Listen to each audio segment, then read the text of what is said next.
andaikan saja bisa kembali ke masa-masa. Assalamualaikum warahmatullahi taala wabarakatuh. Salam bahagia, salam pencerahan untuk teman-teman yang berkesempatan bersama dengan saya. Apa khabar anda semua? Doa saya agar anda sihat walafiat. Saudara? Tengok hari ni. Tengok tak nak tengok apa teman-teman.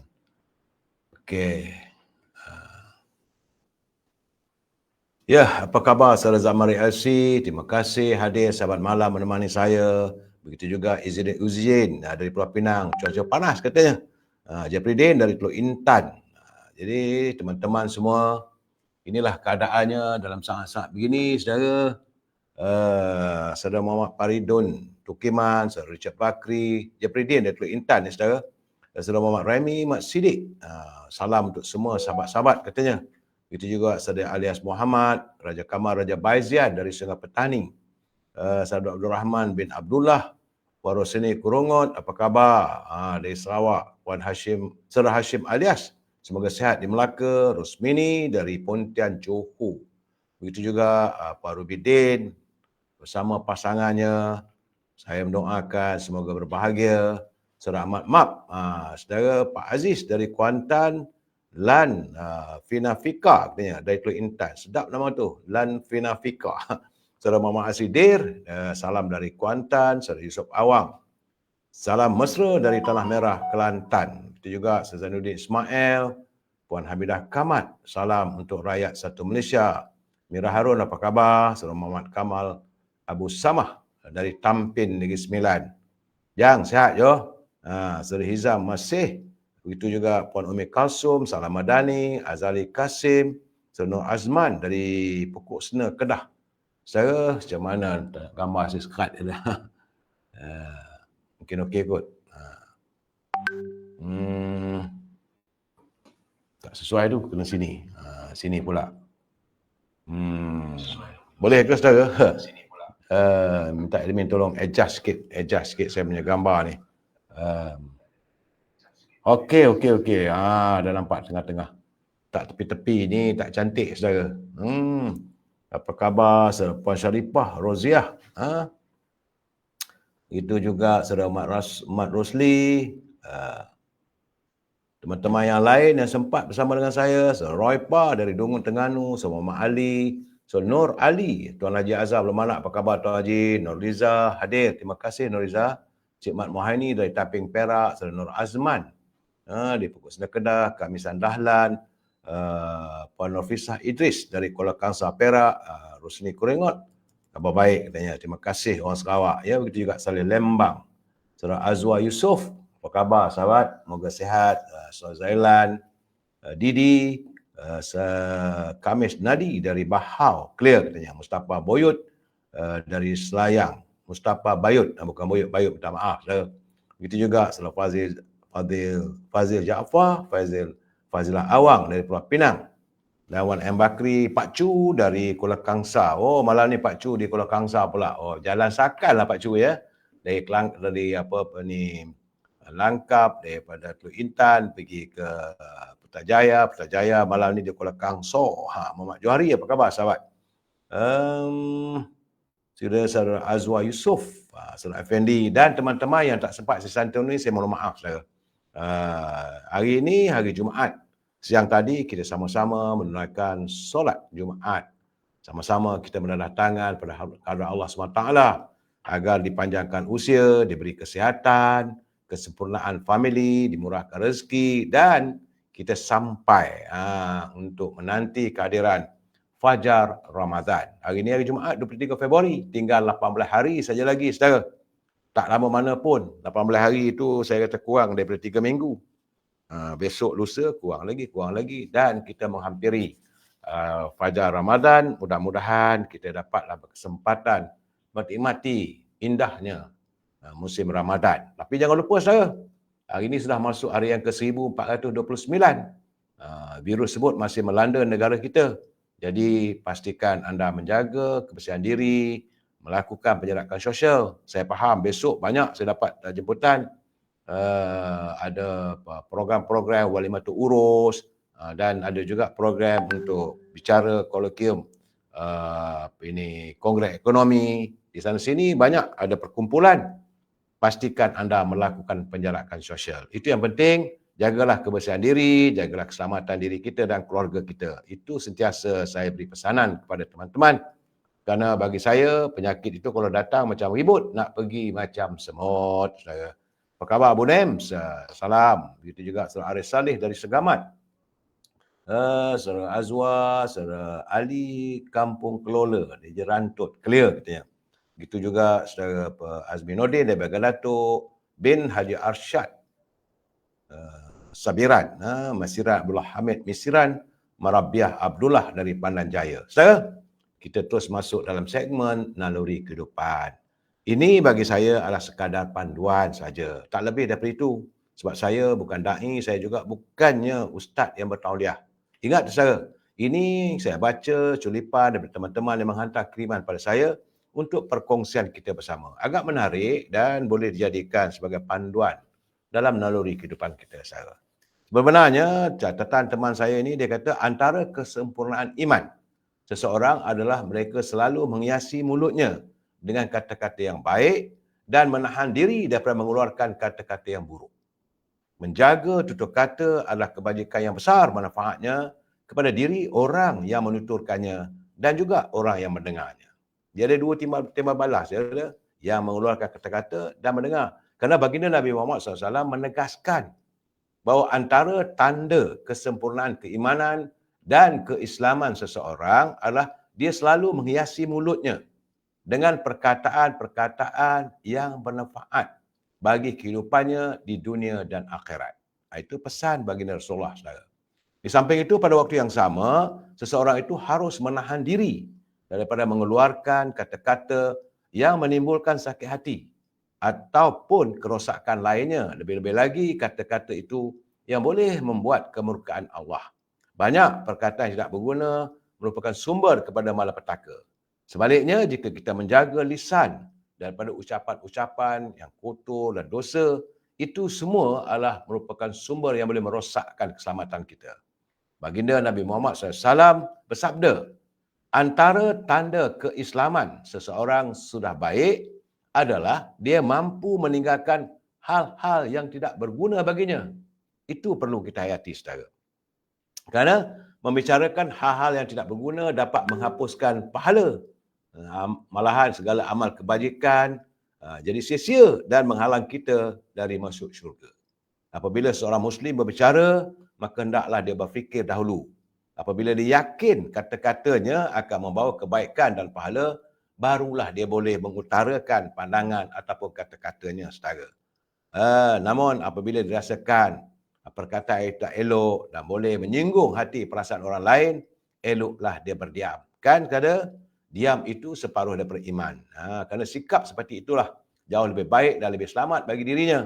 Kerana setiap perkataan yang dituturkan akan dihitung oleh Allah Subhanahu Wa Taala sebagaimana firman Allah dalam surah Qaf ayat 18 yang bermaksud tidak ada sebarang perkataan yang dilafazkannya itu melainkan ada di sisinya, melainkan malaikat sebagai pengawas yang sentiasa sedia menerima dan menulis setiap amal. Ingat saudara, ini sekadar pesanan dan sebagai panduan kita. Ingat saudara, ini bukan daripada ustaz yang bercakap, saudara.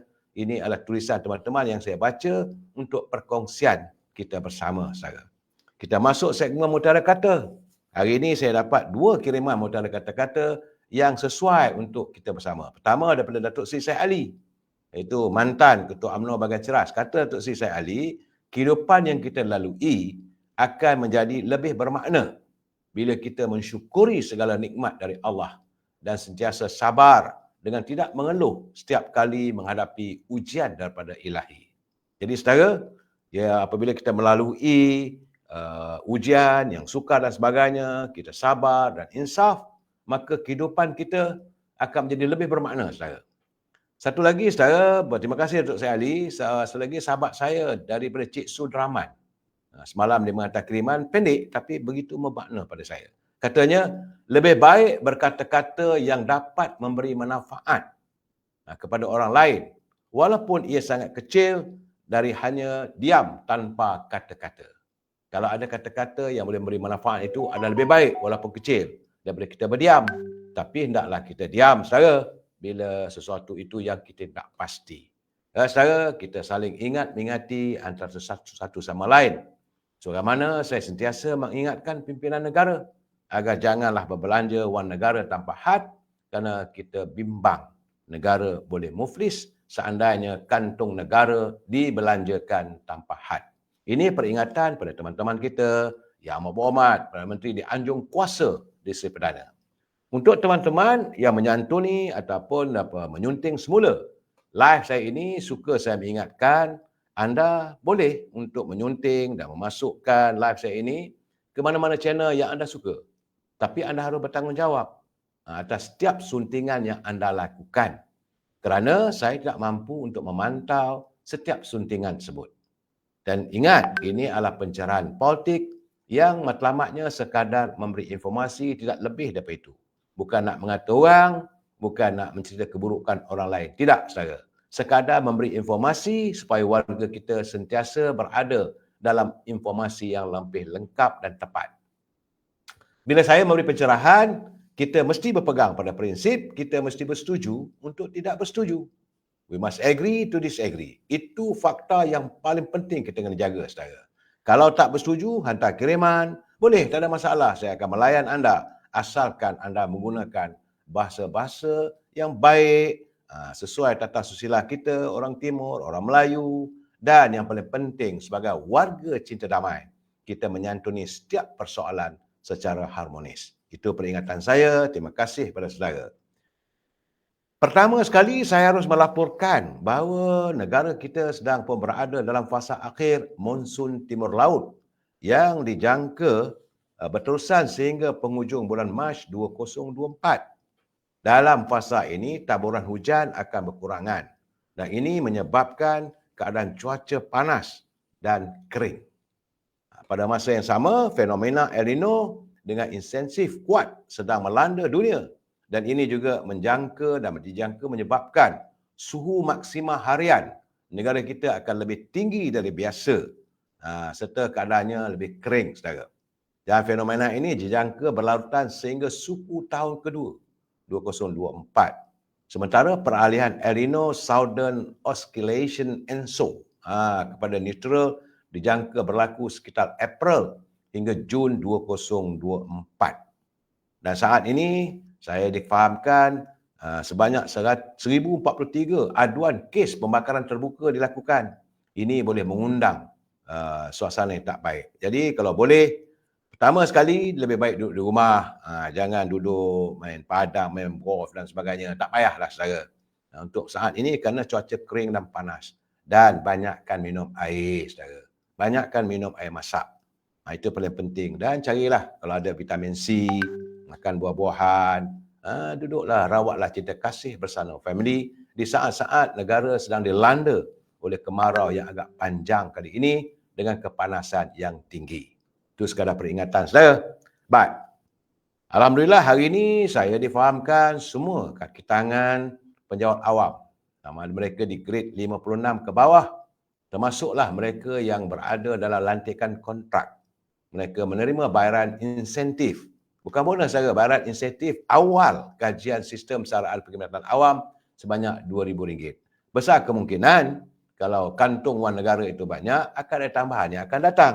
Tapi awalannya sejumlah RM2,000 dimasukkan ke dalam kantung kaki tangan kerajaan awam yang berada pada grade 56 dan ke bawah. Termasuklah mereka yang lantikan kontrak, saudara. Semua. Begitu juga pencen turut disalurkan sebanyak RM1,000 kepada semua jawatan utama. Tambahan pada pencen, saya bukan pencen, tambahan kepada pencen.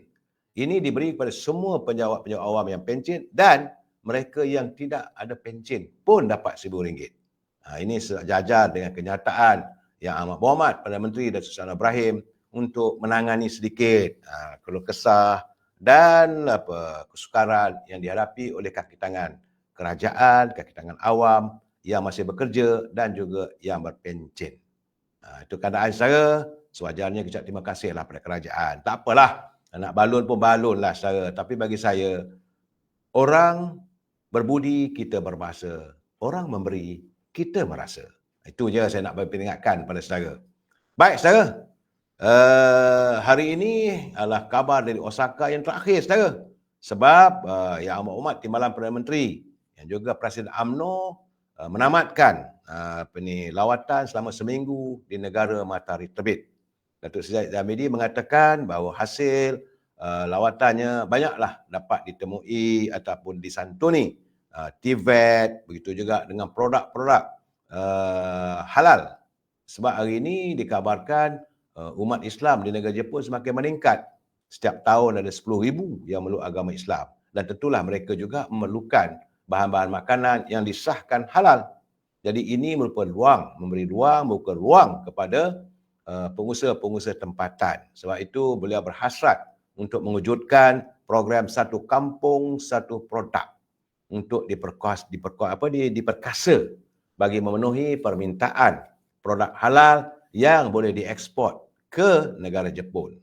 Dalam waktu yang sama, beliau menghargai komitmen negara Jepun terhadap kerjasama yang diberikan selepas peningkatan hubungan kedua-dua negara kepada perkongsian strategik komprehensif bermulai Disember lalu, saudara. Selaku Timbalan Menteri, beliau mengatakan sepanjang lawatan kerja 7 hari ke negara matahari terbit itu, Jepun memberikan pelbagai input kepada Malaysia, terutama dalam bidang pendidikan, teknikal dan latihan vokasional, iaitu TVET, dan juga sektor halal serta sistem pengurusan bencana. Itu keadaannya. Kita nantilah kepulangan Yang Amat Perdana Menteri, Timbalan Perdana Menteri, balik nanti apa lagi oleh-oleh yang dibawa dari negara Jepun. Tapi ternyatalah kerana tadi pun beliau telah pun solat Jumaat di Osaka, di Masjid Osaka bersama umat Islam di Masjid Istiqlal. Saya nak nyebut pun tergulung lidah saya. Sebab saya bukannya graduat daripada Universiti Al-Azhar ataupun pakar bahasa Arab. Sebab itu jarang saya nak bercakap, nak gunakan bahasa Arab saya. Baik, kita usai laporan apa yang berlaku, yang dilakukan oleh Timbalan Perdana Menteri selaku Presiden UMNO di Jepun. Kita lihat pula apa pula suara yang dibawa oleh Timbalan Presiden UMNO selaku Menteri Luar, Yang Berhormat Datuk Seri Haji Muhammad Haji Hassan. Hari ini secara lantang Datuk Seri Muhammad Haji Hassan menyuarakan suara Malaysia, saudara. Malaysia tetap menyuarakan agar Israel mesti terlebih dahulu berhenti daripada terus mencabul undang-undang antarabangsa serta setiap elemen teras dalam hak rakyat Palestin untuk menubuhkan tanah air mereka sendiri. Dengan lantang, kenyataan beliau lantang waktu ucapannya di Istana Kehakiman Antarabangsa, The Hague. Jadi katanya Israel wajib berjanji dan memberikan jaminan untuk tidak mengulangi perbuatan itu. Dan Israel dipertanggungjawabkan untuk menawarkan pemulihan penuh supaya keadaan kembali kepada asal. Ini berarti mesti benar-benar melaksanakan dan melakukan pindaan perundangan, termasuklah menghapuskan atau menarik balik semua langkah perundangan yang bertentangan dengan peraturan yang diluluskan sebelum ini dalam kawasan OPT. Suara Malaysia begitu lantang di peringkat antarabangsa. Kerana di Mahkamah The Hague, saudara, lebih 50 negara membentangkan hujah-hujah mereka mengenai akibat perundangan berhubung pendudukan Israel di Palestin pada sesi pendengaran awam bermula hari Isnin yang lalu, saudara. Dan jelas, saudara, dengan lantangnya saya ada BT, kalau dapat kita dengar sedikit suara Yang Berhormat Timbalan Presiden kita berada di peringkat antarabangsa. Saya jelas, saudara, warga UMNO bila dia menyuarakan sesuatu, dia tegas. Dia tak ada nak orang kata main ciluk-ciluk. Dengar saudara, apa kata Dr. Mak Hassan? Bismillahirrahmanirrahim. Mr. President, distinguished members of the court. It is a great honor and privilege for me to represent Malaysia in this advisory proceeding concerning the legal consequences arising from the policies and practices of Israel in the occupied Palestinian territory, including East Jerusalem. As I stand here today, Gaza is facing devastation, including in Rafah at the southern end of the strip. The West Bank is also at risk. I will first deal briefly with the court jurisdiction and its discretion to respond to the request of the General Assembly. The second part of my presentation summarizes Malaysia's position on the legality of the policies and practices of Israel in the OPT. In the third and final part, I will set out the legal consequences that arise for Israel, for all other states, and for the United Nations, respectively, from what Malaysia submit as a flagrant denial of Palestinian people's right to self-determination. Bismillahirrahmanirrahim. Ya, itulah keadaan saudara. Itulah ucapan yang jelas. Sebenarnya panjang ucapan Datuk Mak Hassan dalam bahasa Inggeris, tapi saya merasakan ucapan beliau disambut baik oleh warga antarabangsa. Memang saudara, kita harus berasa bangga mempunyai timbalan presiden yang mampu mengutarakan sesuatu yang memenuhi cita rasa warga Malaysia. Memang semua orang tahu Malaysia di bawah kepimpinan Yang Amat Berhormat Datuk Seri Anwar Ibrahim komited untuk menentang dasar-dasar genosid ataupun pembunuhan beramai-ramai yang dilakukan oleh rejim Zionis di bumi Anbiar. InsyaAllah saya, kalau tak silap saya, hari Ahad nanti Duta Besar Palestin akan datang ke studio saya. Cuma saya akan berbicara dengan beliau dalam bahasa Inggeris. Saya akan cubalah menterjemahkan untuk kita mengetahui perkembangan sebenarnya apa yang berlaku di bumi Anbiar, saudara. Dan saya juga mendapat laporan dari Washington yang mengatakan hampir 86,000 lagi rakyat Palestin di Gaza dijangka terkorban seandainya perang terus memuncak di wilayah terkepung. Demikian menurut kajian Amerika Syarikat dan juga United Kingdom tentang krisis di Gaza. Unjuran kesan kesihatan berasaskan senario itu merupakan yang dilakukan oleh London School of Hygienic and Tropical Medicine dan John Hopkins University berhubung tentang dasar kemanusiaan dunia. Kajian tersebut diterbitkan dan disebarkan pada seluruh dunia bahawa keadaan ni sekarang 80,000 lagi warga Gaza terdedah kepada maut, bukan hanya daripada ledakan peluru, tapi kerana kelaparan, kesukaran mendapat makanan, tak ada air, rumah dah tak ada dah saya, jadi padang jarak, padang terkukur. Kerana yang terbaru saudara, pasukan pertahanan Israel terus menggempur kompleks perubatan. Kawasan kompleks perubatan di Hospital Nasir di Khan Younis semalam menyebabkan lebih banyak kematian. Ini saya melihat bahawa kezaliman tentera Zionis ni tidak berhenti walaupun dunia sedang membicarakannya. Jadi menurut Pertubuhan Kesihatan Sedunia, bahawa Hospital Nasir di Khan Younis itu semakin tertekan. Dan Israel tidak langsung memberikan sebarang empati ataupun simpati atas nama kemanusiaan. Mereka terus mengebom, meledakkan, malahan mereka merempuh masuk ke hospital dan menembak warga Palestin yang hanya dicurigai kononnya orang Hamas. Itu keadaan saya. Sekarang ni katanya dalam waktu di Rafah, lebih separuh daripada 2.3 juta penduduk Palestin kini yang telah pun tertumpu di kawasan kemah-kemah permanen sementara masih terus digempur. Itulah keadaan saya. Kita berdoalah dalam bulan puasa nak datang ni agar segeralah dihentikan kezaliman yang tidak langsung menggambar kemanusiaan.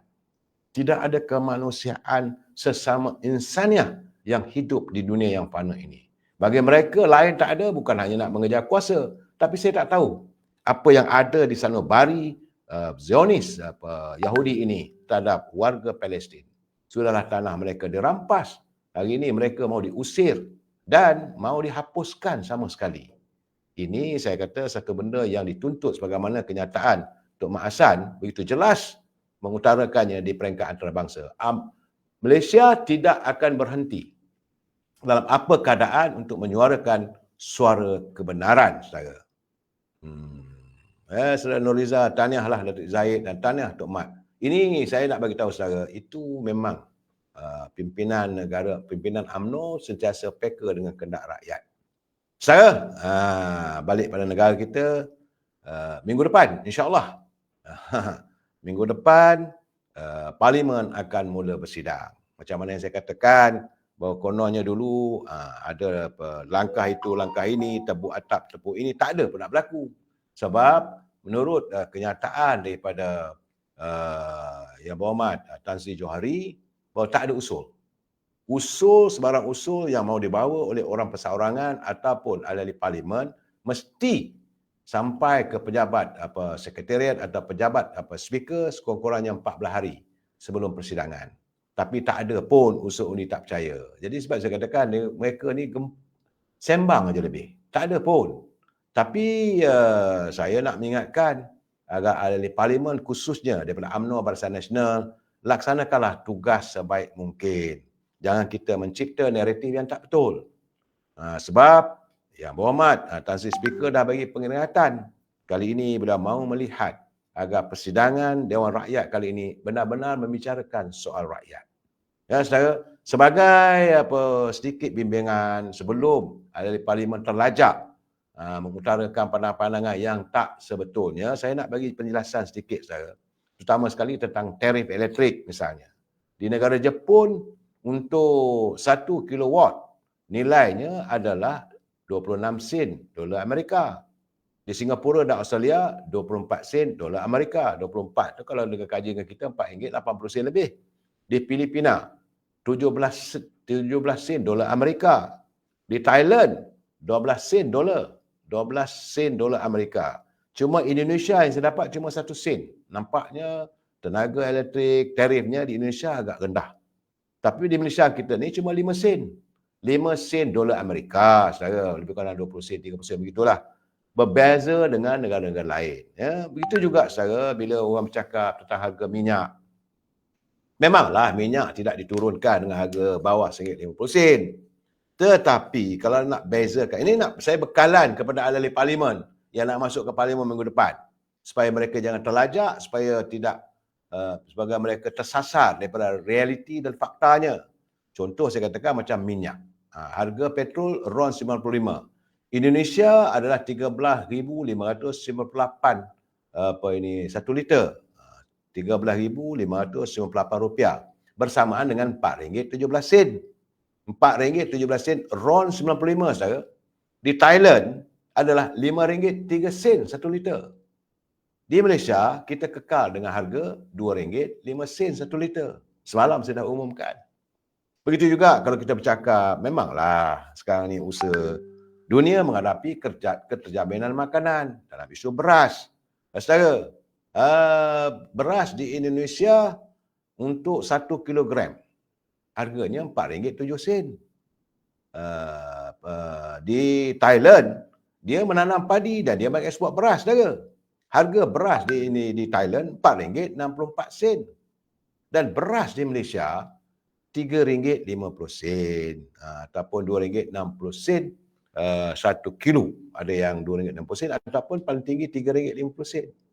Sebab itu saya katakan, di Indonesia rakyat memang terkesan. Di Thailand juga rakyat terkesan. Cuma kat Malaysia ni, saudara, walaupun agaknya terkesan, saudara, ya. Ya, ada yang bertanya apa tajuk bicara saya malam ini. Bicara saya malam ini tajuknya, saudara, adalah memburu mimpi yang tidak pasti. Mereka mengejar impian tapi mimpi yang tidak pasti, saudara. Itu keadaannya. Bercakap itu, bercakap ini. Kononnya kerajaan jatuh. Tapi apa yang jadi? Tidak ada pun usul undi tidak percaya dibawa ke parlimen. Sebab itu, menurut saudara Muhammad Sani, selaku ahli parlimen di Ulu Langat, dia kata dia walaupun pembaharuan yang cuba dilakukan oleh Speaker Dewan Rakyat agak tegas, tapi dia juga akan tegas untuk menyanggah sebarang perbahasan yang tidak ada kepentingan untuk rakyat. Janganlah saudara memburu mimpi yang tidak pasti. Cukup-cukuplah. Saya mengharapkan keadaan-keadaan begini supaya tenanglah politik kita sepanjang minggu depan. Tapi bagaimanapun sama-sama kita ikuti nanti, saudara. Hari Isnin insya-Allah Duli Yang Muhammadiyah Sri Paduka Baginda Yang Pertuan Agong akan membuka sidangnya dan kita nak dengarlah.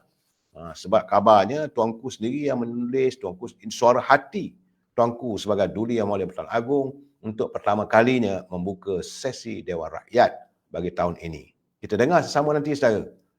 Tapi dalam keadaan-keadaan begitu, kita mengharapkanlah agar setiap ahli-ahli parlimen yang dihantar oleh rakyat, kena ingat, anda dibayar oleh rakyat dengan gaji wang hasil daripada cukai rakyat.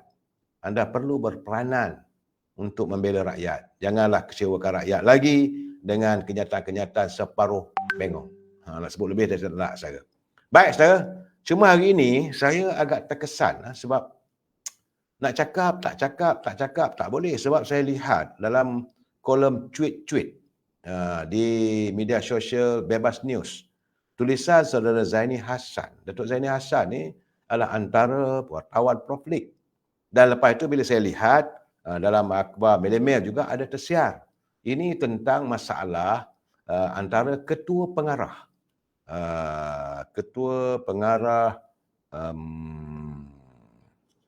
pembangunan pelancongan. Ini masalah dengan menteri. Saya tak tahulah seorang mana dari segi tata kelola, tata loka, pentadbiran di Kementerian Pelancongan saya. Sepatutnya apa-apa yang mau dilakukan berhubung kait tentang jawatan atau penjawat awam, sewajarnya ia dirujuk kepada JPA, Jabatan Perkhidmatan Awam. Hanya JPA lah yang akan mengeluarkan kenyataan. Tapi tiba-tiba hari ini tular pula surat daripada menteri yang memecat. Bagi saya suruh berhenti itu memecat lah. Jawatan kabarnya Menteri Pelancongan telah pun bulldoze, saudara, memecat Ketua Pengarah Lembaga Penggalakan Pelancongan Malaysia, Datuk Dr. Amar Abdul Ghaffar. Dia ditamatkan perkhidmatannya berkuat kuasa Isnin ini, 29 Februari. Wow, saya kata ini masalah ni, saya kata. Tapi bagaimanapun, terpulanglah, saya haraplah agar Kementerian Pelancongan dapat mengeluarkan kenyataan segera.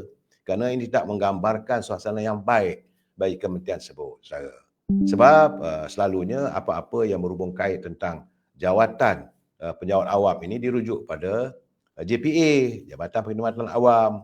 Dia ada bosnya, ada ketua pengarahnya, saudara.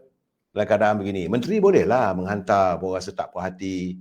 Kalau tak setuju, tak apalah. Sebab kabarnya katanya bahawa Datuk Dr. Amar Ghaffar ni dia akan bersara tahun depan. Dan dia sendiri pun tak tahu. Cuma dapat surat, dia kena berhenti tapi nak ke mana? Apakah dia akan dipeti sejukkan? Wallahu a'lam bishawab. Ini yang tidak seronoklah kita dengar, saudara. Ini pentadbiran madani ni saya haraplah agar Yang Amat Perdana Menteri dapat melihat setiap menteri-menteri kabinet yang ada supaya ada batasan-batasan. Memang kuasa-kuasa menteri kita tak lampikan, saudara. Kuasa menteri untuk menerima atau memecat mana-mana kaki tangan di bawah kementeriannya, tetapi melalui tata kelola yang terbaik. Masing-masing ada dia punya unjurannya. Apa salahnya biarlah ketua pengarah JPA, sebab dulu pun ada juga kecoh juga antara Jabatan Immigration, antara menteri ini dengan Jabatan Immigration, jadi masalah pula. Kini ada pula tentang ketua pengarah Lembaga Penggalakan Pelancongan. Sebab kita sekarang nak menggalakkan pelancongan. Banyaklah saya terima, ada saya nampak macam-macam orang mengatakan puncanya bahawa adanya berlaku perselisihan antara pandangan. Sebagai ketua pengarah penggalakan pelancongan, ada benda-benda yang Datuk Dr. Amar ni menegur mungkin tak disenangi. Tapi soalnya beginilah, saudara. Kita harus bekerja dalam satu pasukan. Tidak boleh lagi kita menjana mimpi yang tidak pasti. Sebelum sekarang ni negara dalam keadaan begini sepatutnya berusaha untuk membina kekuatan, membina persefahaman, kejituan dalam satu pasukan. Ini yang diterapkan, yang sering diutarakan oleh Yang Amat Perdana Menteri. Beliau mahu bahawa tata kelola yang baik, yang bijak, yang madani sifatnya. Saya tak mau cakap lebih lah, saudara. Kerana nanti kalau saya cakap lebih nanti boleh melanggar undang-undang. Cuma saya merasakan dalam keadaan ini Datuk Seri Anwar Ibrahim perlu menjelaskan bagaimana kementerian, mana-mana menteri yang dilantik oleh beliau. Kalau tidak nanti nampak tak cantik lah. Sebab sekarang ni pun saudara,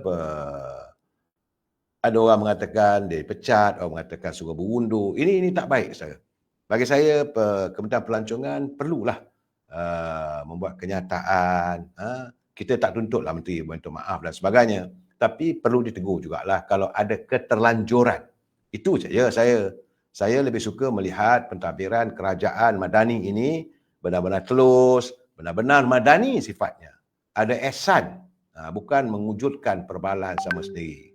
Apa khabar Saudara Abdul Ghaffar Ibrahim, Saudara Nordin, Saudara Muhammad Rajab. Thailand kata menggalak pelancongan dan sasarannya 37 juta pelancong tahun ini. Dengan kemudahan rawatan dan perubahan macam-macam. Dan kita mengharapkan sesuatu yang perlu kita umumkan. Ini kita bukannya dapat dengar cerita bagaimana Kementerian Pelancongan menangani pelancong-pelancong ataupun industri pelancongan, tapi perbalahan. Ini masalah saya. Janganlah, saya haraplah agar Yang Hormat Datuk Seri Anwar Ibrahim selaku Perdana Menteri dapat melihat. Kalau tak nanti orang akan persalahkan kapten kapal, Datuk Seri. Saya menyuarakan saja bagaimana saya bersetuju bagaimana Datuk Seri mengumumkan hari ini bagaimana situasi ekonomi negara kita ni tidaklah boleh disamakan dengan keadaan pada 1998. Benar. Dulu lain, sekarang lain. Saya setuju. Tapi kata Datuk Seri Anwar Ibrahim bila yakin bahawa kedudukan negara jauh lebih baik. Walaupun nilai mata wang tempatan agak lemah berbanding dengan dolar Amerika. Itu semua orang tahu, Datuk Seri. Jangan risau. Rakyat faham asalkan ada sesuatu yang dapat dilakukan untuk memperbetulkan. Dan hari ini kabarnya tidaklah naik sampai RM4.80 untuk $1 Amerika, tapi hari ini RM4.77 rasanya. Adalah pembetulan sana sini dan kenyataan Gubernur Bank Negara, begitu juga kenyataan Menteri Kewangan Datuk Amizan. Bagi saya itu kenyataan terbuka yang Perdana Menteri yang rakyat nak tahu. Jadi memanglah Datuk Seri Anwar Ibrahim mengata isu kejatuhan tak sama 1998. Dulu lain, sekarang lain, Datuk Seri. Tapi rakyat biasalah Datuk Seri. Tambah-tambah lagi mereka yang tak senang dengan kerajaan Madani ini nampak silap sikit aja, maka bergeduduklah serangan itu berlaku. Inilah natijah yang harus dihadapi. Sebab itu saya menegur apa yang berlaku di Kementerian Pelancongan. Mesti diperbetulkan. Jadi Saudara Abuan Pasrak dia kata jangan kari lebih dari kuah. Ini rakyat menyatakan. Saya harus bersuara, bersikap adil pada rakyat. Saya tidak ada memihak pada mana-mana, Datuk Seri. Yang rakyat nak tengok agar ekonomi kita diperkasakan. Yang paling penting kehidupan rakyat, sebab saya yakin Yang Hormat Datuk Seri Anwar Ibrahim sewaktu mula memegang jawatan dulu mau menangani derita rakyat. Derita rakyat menyangkupi semua aspek. Sama ada di kementerian, sama ada dengan segi ekonomi, dari segi pentadbiran. Alhamdulillah, kita melihat keadaannya sekarang ni memang agak menarik. Begitu juga, tak tahulah petang ni kabarnya mesyuarat tentang keterjaminan makanan. Sama ada masih berjalan lagi, tak berjalan, wallahu a'lam bisawab. Katanya petang tadi dilakukan mesyuarat khas untuk berhubung isu kenaikan harga barangan dan sebagainya. Menyangkut soal beras, makanan-makanan yang lain. Dan kita mengharapkan, setakat petang tadi saya belum dapat menerima perkabarannya dan kita mengharapkan ada sesuatu yang lebih baik. Sebab itu saya dah tegur bagaimana ketua jawatan kuasa sepatutnya tak bolehlah melanggar menteri. Jadi kalau hanya seorang pengurusi jawatan kuasa yang bukanlah mewakili kerajaan sepenuhnya boleh buat kenyataan harga beras macam ini, terkejut jugalah Menteri Pertanian.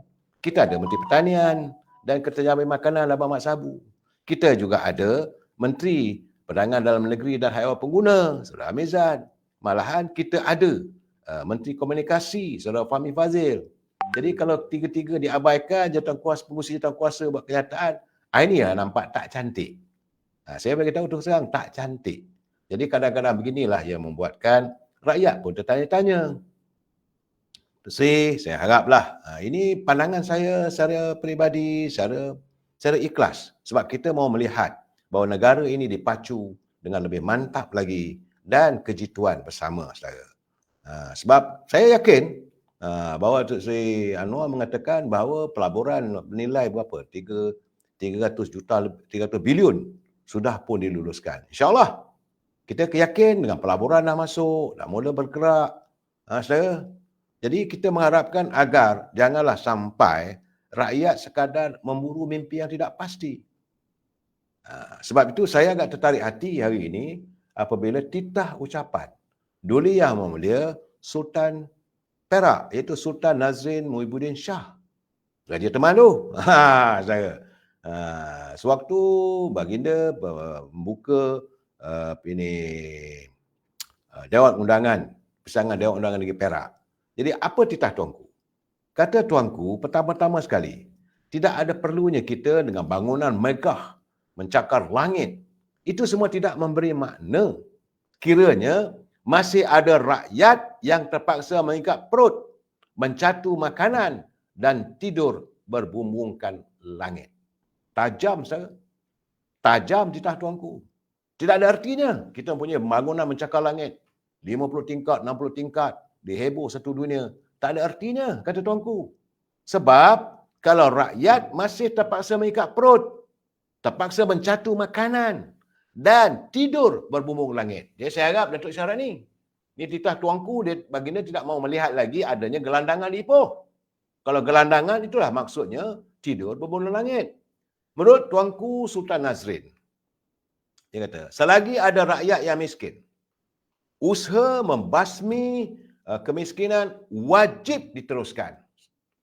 Tuanku Patik menyokong sepenuhnya titah tuanku yang Patik yakin lahir dari hati murni jiwa tuanku yang mau melihat, khususnya di Perak lah saudara, rakyat Perak tidak terperangkap dalam derita yang sebegitu.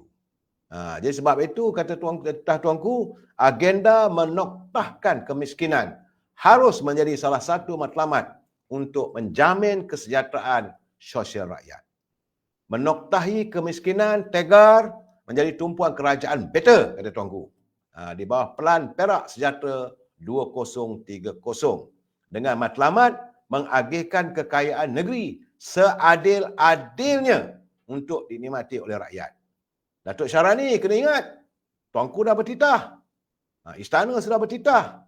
Jadi sebab itu titah tuanku lagi, usaha pembasmian kemiskinan bukan sekadar memberi fokus kepada peningkatan pendapatan, tapi turut mengambil kira kualiti dan kesejahteraan hidup. Itu perlu direalisasikan dengan menyediakan jaringan keselamatan sosial yang kukuh serta perkhidmatan penjagaan kesihatan yang baik. Terangkum semua titah tuanku, saudara. Dari segi aspek kesihatan, dari segi kemiskinan, kehidupan rakyat.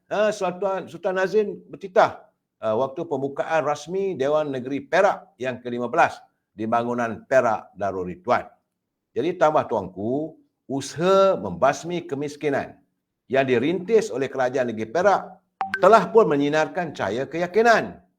Berdasarkan data IKASih, jumlah kemiskinan tegar yang dikunci pada 31 Januari 2023 ialah seramai 9,402 orang bagi ketua isi rumah titah tuanku.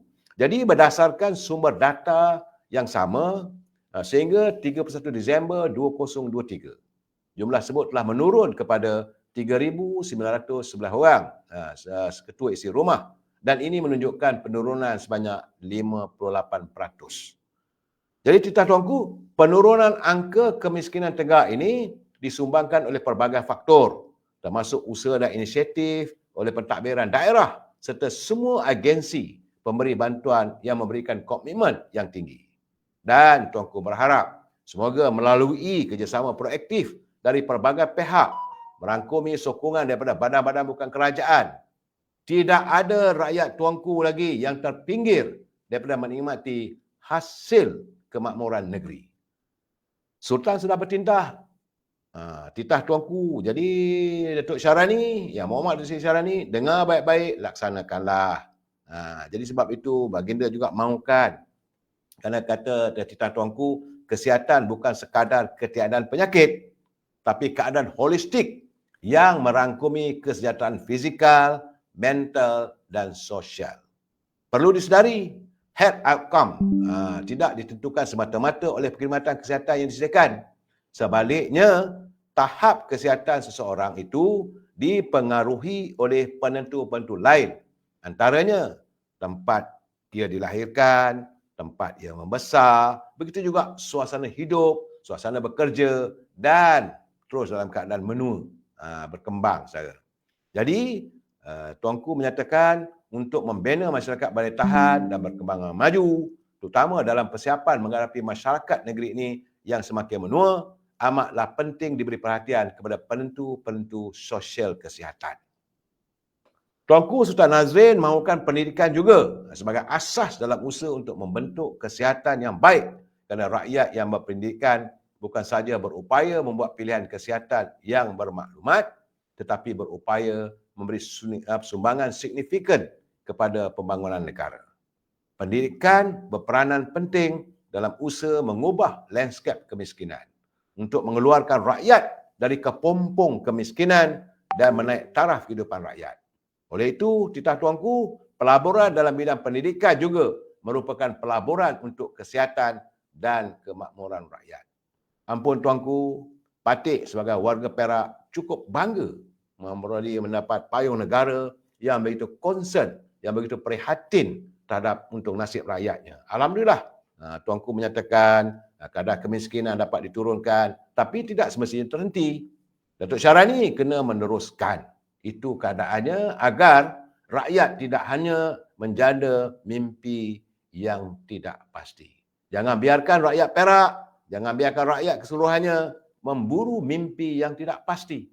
Itu yang paling penting sekali. Saudara?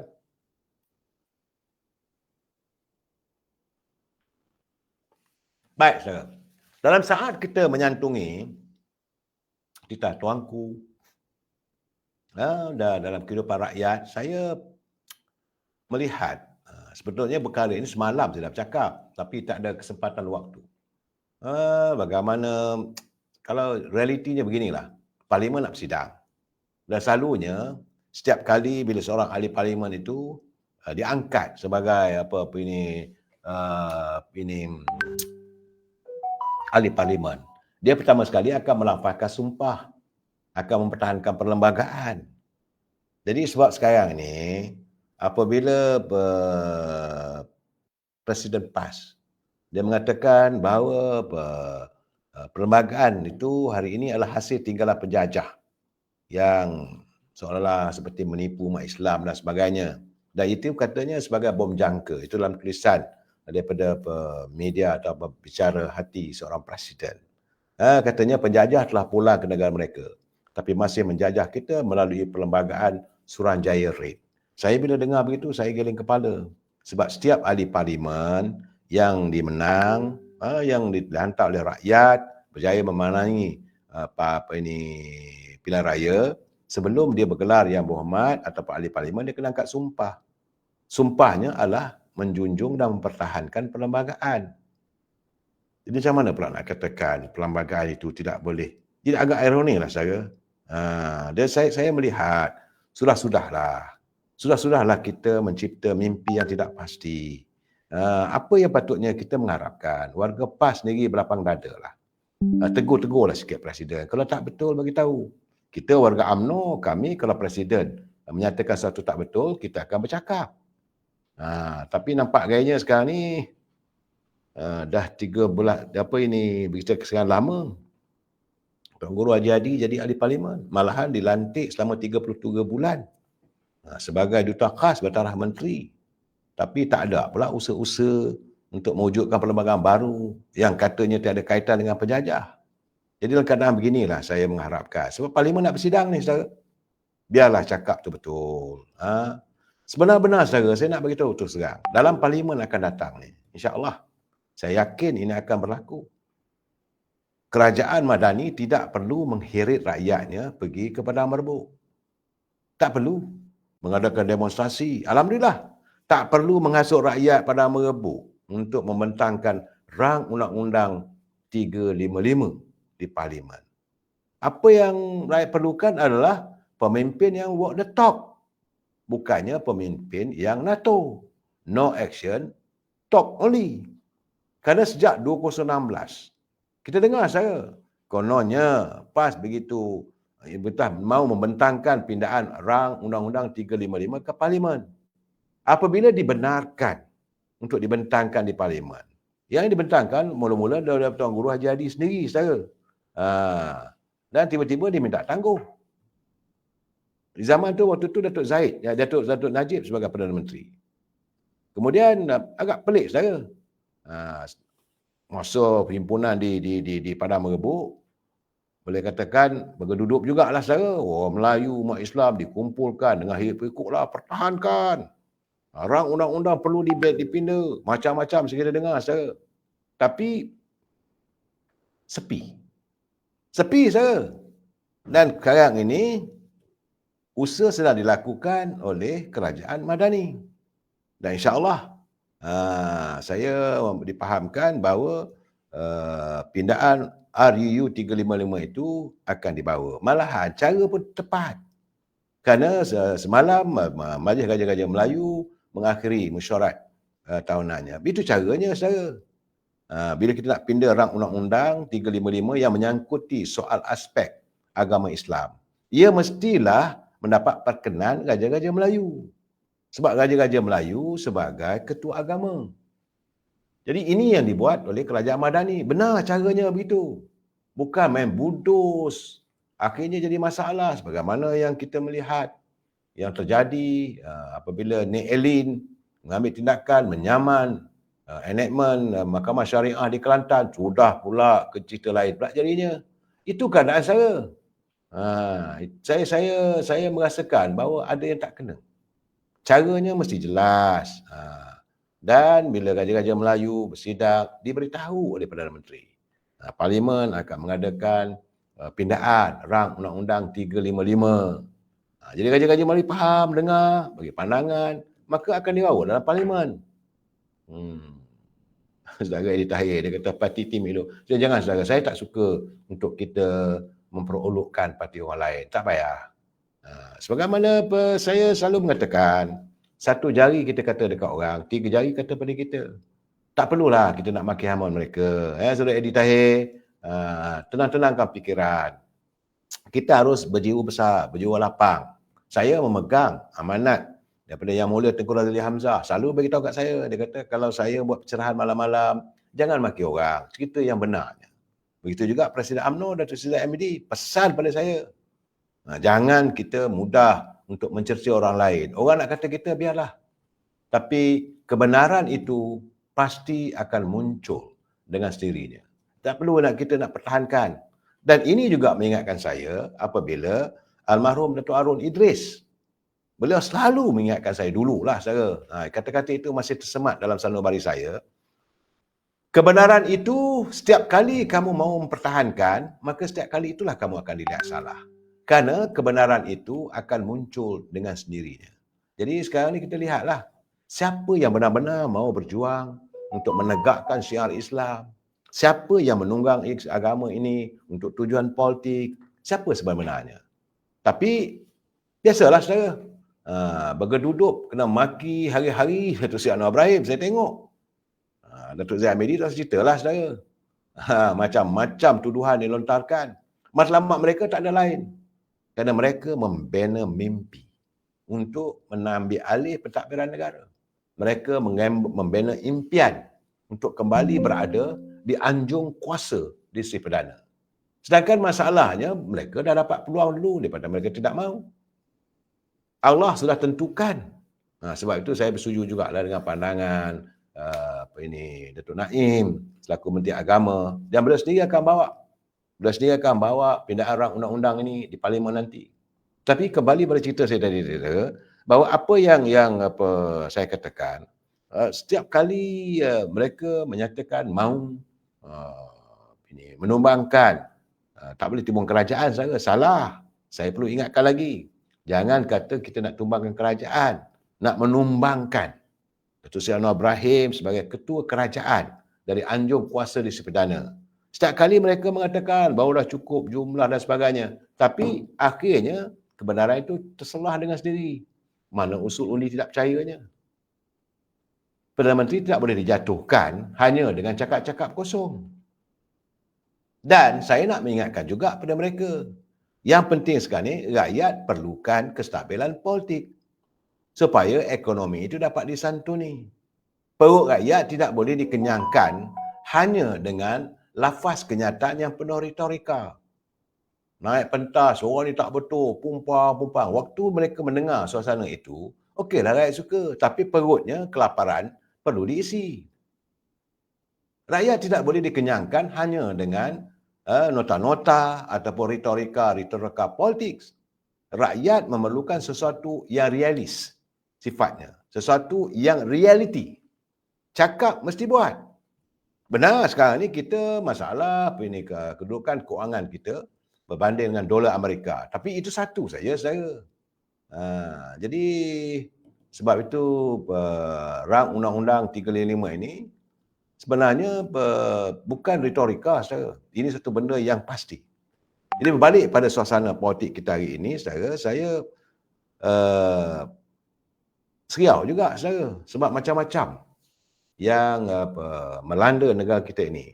Sebagai contoh, saudara, sebagai contoh, apabila kenyataan pihak polis malam kemarin, hari ini pun Ketua Polis Melaka telah pun mengeluarkan kenyataan bahawa polis sedang memantau kegiatan adalah seorang tu yang berasal daripada luar negara kita yang dikenali sebagai Maula Muhammad Amin, yang pengakuannya mengatakan bahawa dia adalah salah silah baginda Rasulullah, saudara. Dan menurut Ketua Polis Negara Tan Sri Razaluddin Hussein, dia kata pemantauan turut dibuat terhadap sebuah madrasah di Selangor yang aktif mempromosikan beliau dengan mengutip dana awam secara tidak sah. Saya nak bagi tahu, orang Malaysia ni saudara, memang mudah.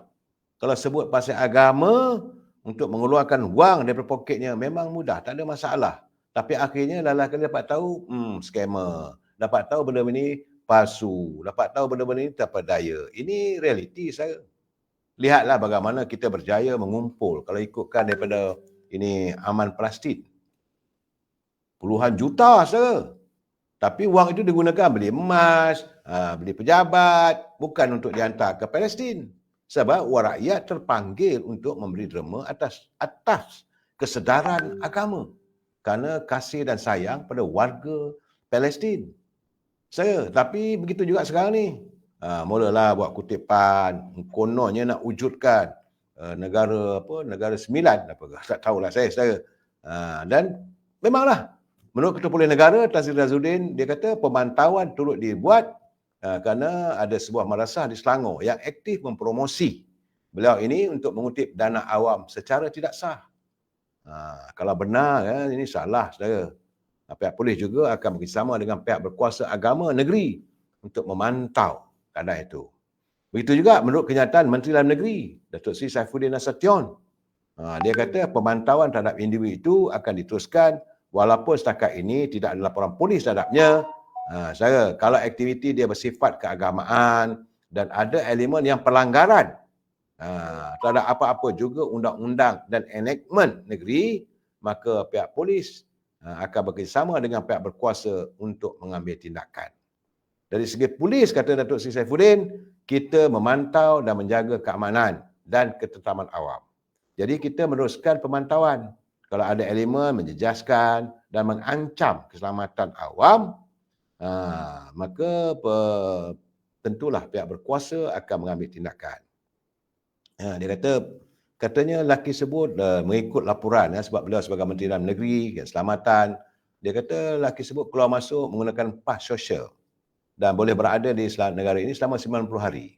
Jadi dalam rekodnya, dia seorang warga negara asing dan melancong dengan menggunakan pasport Perancis. Itu kenyataan daripada Menteri Dalam Negeri. Dan sebab itu Menteri Jabatan Perdana Menteri Datuk Dr. Muhammad Naim Mokhtar, dia kata orang ramai diingatkan supaya menjauhkan diri daripada sikap taksub tentang mendewakan seorang itu, malah orang itu daripada warga daripada luar, secara kononnya berada dalam jalur keturunan. Selaku Menteri Jabatan Perdana Menteri Haiwan Agama Islam, Datuk Dr. Muhammad Naim Mokhtar, dia kata ketaksupan melampau dalam satu perkara adalah berbahaya pada diri dan masyarakat negara kita, saudara. Sebab itu katanya janganlah sikap taksub itu akan menyebabkan seseorang itu mudah terpengaruh dengan satu dakwaan oleh individu ataupun kumpulan tertentu. Sebab itu Jabatan Perdana Menteri Haiwan Agama Islam mengikuti perkembangan laporan akhbar tempatan Harian Metro pada 20 Februari 2024 bertajuk Eksploitasi Nasab Suci Nabi. Itu keadaannya. Yakin akan bekerjasama dengan pihak berkuasa, khususnya Jabatan Agama Islam, negeri-negeri dan Polis Raja Malaysia untuk menyiasat pendedahan yang dinyatakan. Jadi kita harap itulah keadaan saya. Pihak polis pun telah mengeluarkan kenyataan dan berhentilah daripada kita percaya taksub pada satu benda saya. Kadang-kadang orang Melayu kita ni saya memang cukup. Cuba lihat saya apa yang berlaku di Srijaya, Maran 2 hari lepas. 21 bulan Februari ni operasi membentas pengemis dijalankan untuk membasmi aktiviti pengemisan. Dan didapati pengemis pasar malam Srijaya di Maran saya. Dia mampu untuk beli kereta saya. Mengaut keuntungan yang besar hanya dengan mengemis. Bukan dia seorang saja, saya banyak lagi kegiatan mengemis yang saudara boleh lihat dalam media sosial. Yang terselah, sama ada dia tu orang daripada Rohingya, orang daripada Bangladesh, sarung aja pakai Melayu, pakai lebay sikit, bawa Quran, Assalamualaikum. Dia tahu sebut Assalamualaikum saja. Dah dianggap sebagai orang Islam. Sama ada keislamannya itu menimbulkan pelbagai soal tanda soal. Tapi orang Melayu kita ni mudah. Hati kita cukup mudah, lembut untuk membantu. Itu satu tindakan yang baik. Tetapi lebih baiklah berhati-hati. Orang kata buat baik berpada-pada. Jangan buat jahat, jangan sekali, saudara. Sebab itu saya menasihatkan, kalau boleh, cukup-cukuplah. Ada masanya kita nak memberi derma, berilah derma. Yang paling mudah saya rasa bila kita pergi ke masjid. Isi masjid tentu ada kita punya tong-tong ataupun tabung-tabung yang disediakan masjid, letakkan di situ. Pasti derma kita itu sampai sebagaimana yang diharapkan. Daripada kita memberi pada orang jalanan yang kita tak tahu asal usulnya. Konon yang mengaku Islam tapi dia bukan Islam. Akhirnya kita terperdaya. Secara Muklisli, Arif Ghani, jangan kita bergaduh, saudara. Saya haraplah saudara dalam keadaan begini, saya tak berhasrat untuk mengutuk sesiapa, saudara. Kita beri penjelasan apa yang berlaku dan kita mahu melihat bahawa negara kita, warga kita mampu menjana impian dan menjadi realiti. Kita tak mahu bahawa kita ni hanya sekadar bermimpi. Tapi realitinya tidak kesampaian. Saudara, janganlah kita memburu mimpi yang tidak pasti. Kita sambung lagi bicara kita malam esok. Saya ucapkan saudara beristirahat. Besok mungkin ada wali mata urus. Jagalah kesihatan. Lakukan penjarakan sosial. Jumpa lagi. Wabillahi taufiq wal hidayah. Assalamualaikum warahmatullahi wabarakatuh. Selamat malam. Terima kasih.